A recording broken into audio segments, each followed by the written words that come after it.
Welcome to ಸಸ್ಯ connection. I am Krishna from Bangalore.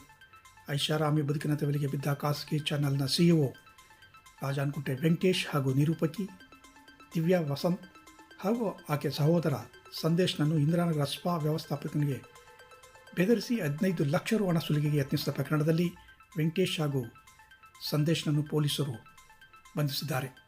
Divya ನಾಪತ್ತೆಯಾಗಿದ್ದಾಳೆ. Spy research team ಹೆಸರಿನ ಗ್ರೂಪ್ನನ್ನು ವೆಂಕಟೇಶ್ ಹಾಗೂ ದಿವ್ಯಾ ಮಾಡಿಕೊಂಡಿದ್ದರು. ಈ ಗ್ರೂಪ್ನಲ್ಲಿ ತಮ್ಮ ಕಾರ್ಯಸೂಚಿಗಳ ಬಗ್ಗೆ ಚರ್ಚಿಸುತ್ತಿದ್ದರು ಎಂದು ಮೂಲಗಳು ಹೇಳಿವೆ. ದಿವ್ಯಾ ರೀಲ್ಸ್, ಫೇಸ್ಬುಕ್, ಇನ್ಸ್ಟಾಗ್ರಾಮ್ನ ಸಾಮಾಜಿಕ ಜಾಲತಾಣಗಳಲ್ಲಿ ಖ್ಯಾತಿ ಪಡೆದಿದ್ದರು. ಖಾಸಗಿ ವಾಹಿನಿಯಲ್ಲಿ ಆಕೆ 15,000 ಸಂಬಳ ಇದ್ದರೂ ಸಹ ತನ್ನ ಐಷಾರಾಮಿ ಬದುಕಿಗೆ ಸುಲಭವಾಗಿ ಹಣ ಸಂಪಾದಿಸಲು ವೆಂಕಟೇಶ್ನ ಜೊತೆಗೂಡಿ ಅಡ್ಡಮಾರ್ಗ ತುಳಿದು ಸಂಕಷ್ಟಕ್ಕೆ ತುತ್ತಾಗಿದ್ದಾಳೆ. ಸುಮಾರು 100ಕ್ಕೂ ಹೆಚ್ಚು ಜನರಿಗೆ ಸುಲಿಗೆ ಮಾಡಿರುವ ಮಾಹಿತಿ ಇದೆ.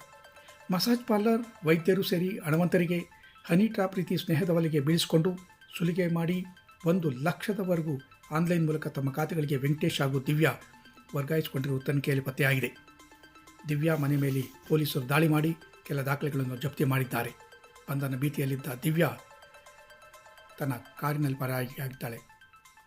ದಿವ್ಯಾ ತಾಯಿ ಇದಕ್ಕೆಲ್ಲ ವೆಂಕಟೇಶ್ ಕಾರಣ, ಮಗಳ ಸಲುಗೆಯನ್ನು ದುರುಪಯೋಗಿಸಿಕೊಂಡು ದಿವ್ಯಾಳನ್ನು ತಪ್ಪು ದಾರಿಗೆ ಎಳೆದಿದ್ದಾನೆ ಎಂದು ಪೊಲೀಸರ ಮುಂದೆ ಕಣ್ಣೀರು ಹಾಕಿದ್ದಾರೆ.